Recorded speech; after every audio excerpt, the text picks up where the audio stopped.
You know, I'm not really sure what a delegate is. Has something to do with voting. A delegate. It has something to do with voting, doesn't it? Why are you asking me this? Delegate is somebody that's elected or put in a place where they represent you in your vote.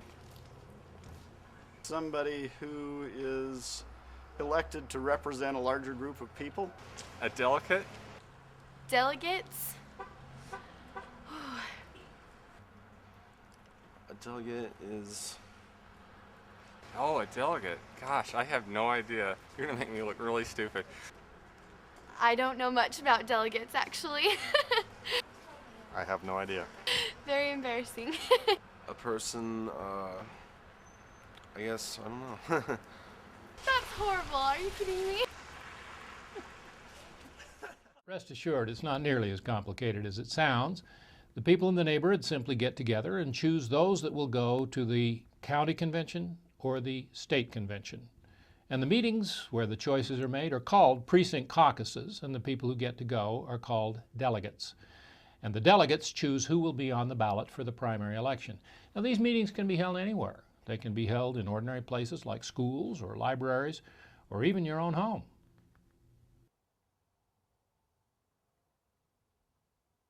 Hello. I'm here in a neighborhood very much like your own. Or maybe it isn't. That's not what's important right now. What's important is this is the kind of place where people will gather in their precinct caucuses in order to choose who will represent them at their state and county conventions as state or county delegates. Yes, can I help you? You sure can. For you see, all of us are helpful when we participate in the political process. That's what these precinct caucus meetings are all about. Civic participation. You get together, you choose your representatives, you choose the people who will be your delegates at the state and the county conventions. What is this? Now, the meeting probably wouldn't happen here in the kitchen. No, most meetings happen in bigger, more open areas, like the area we just came from, right here in the front room. You might get together, sit down on these lovely couches that we have here. Maybe they'd put out a few chairs. Maybe they'd have a few snacks. Do you have any snacks? Do I know you? Now, they won't be asking you that question. No, they'll know who you are.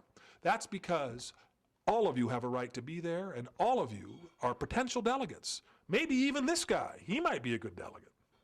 Who are you talking to? Honey, did you want some snacks? No, but I think this guy does. Yes. Yes, I do. It goes without saying that people are more responsive when meetings are scheduled in advance. This year, the meetings take place on March 21st. You can check out your Sunday paper or your county's website to find out where your neighborhood meeting will take place. Both Democrats and Republicans have meetings on that day. You can choose whichever one you want to attend. Hello.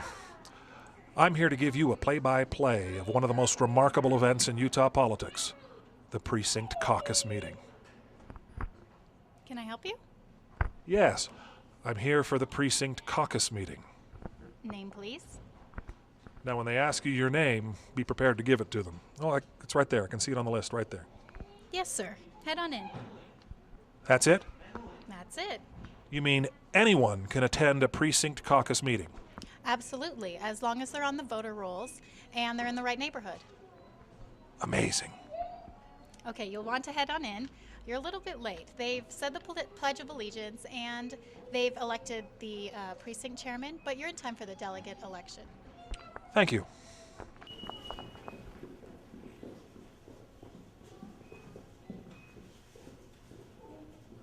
Now, as you can see, they did ask for my name to check to see if I was on the voter rolls, but it really wasn't all that hard.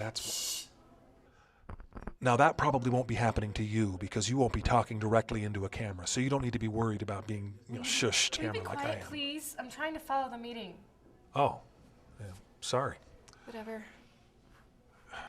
The floor is now open for nominations for state delegate. Oh, okay, now that's the precinct chairman. He's just opened the floor for nominations for state delegate. The precinct chairman does most of the work. A chairman and vice chairman are chosen at every meeting, and they can also serve as state delegates. And it looks as if this chairman has been nominated to do just that. I nominate Rick Farley. I second that. Okay, Rick Farley has just been nominated, and his name is being written on the whiteboard. Now, names aren't always written on the whiteboard. These meetings can be conducted in a number of different ways. But sometimes whiteboard use is the way to go. I nominate this guy, just so he'll shut up. Yeah, I second that. Oh, well, it looks as if I've just been nominated to be a state delegate. I'm very excited, actually. It's a great way for me to participate and to do my civic duty. You see, these meetings are conducted differently depending on where you are and what the circumstances are, but you don't need any special credentials or abilities. If you have enough of your friends and neighbors who'll support you, they'll vote for you, you'll be a delegate, and you're in. Does anyone have any questions for the nominees? Oh, now the precinct chairman has opened up the meeting for questions. See, when they nominate somebody, they have the right to know a little bit about that somebody, what they're going to do, who they're going to vote for. Ask away. I'm not afraid. I'm happy to answer any questions they might have. So if anybody has any questions, we'll be happy to answer them. I'd be interested in hearing who they intend to vote for Congress. Well, I haven't made up my mind yet, but I know I'm not voting for Nesmith. I think Nesmith is the guy I want, actually. If you vote for me, I'll vote for him. Now this has taken a very interesting turn. Now we have one delegate who said he's going to support Nesmith, which means if there are a lot of Nesmith supporters in the room, that's going to be the guy who's elected. But if there aren't a lot of Nesmith supporters in the room, then what? I'm sorry? Could you answer the question? What question? Who are you going to vote for? Oh, now that's a very good question. You see, these meetings can be conducted in a number of different ways. Sometimes they're formal, sometimes they're informal. It really doesn't matter. As long as you're willing to get involved and participate, then there shouldn't be any kind of a problem.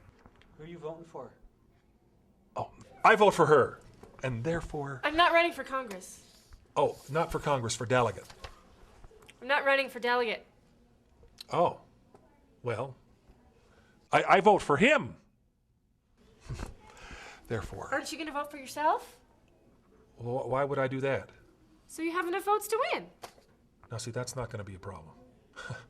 Now, right now, it looks like we have 3 nominees for state delegate. Now, because of the population of this precinct, we're only allotted 2 delegates to go to the state convention. So, whichever delegate is going to be serving with me is going to have to be determined by a vote. And so the waiting begins. Who will be our state delegates? That will be determined by this vote. State delegates choose who's going to be our United States Senator, our United States Congress, and other state elections. I voted for you, so feel free to vote for me. In a minute, we're going to be doing exactly the same thing for county delegates. County delegates determine who our state representatives and our county representatives are. They go to the county convention. State delegates go to the state convention. Oh. It looks like our 2 state delegates are Chris Sidwell and Rick Farley. So which of them is going to serve with me? Neither of them. And why not? Because you didn't get any votes. Oh. That makes sense. Becoming a county or a state delegate can be a lot of fun. It's a great way to get involved. It's the way I began my political career. No matter who you are, your participation can make a difference. Participating in the political process isn't hard to do. Be sure to attend your caucus meeting and let your voice be heard.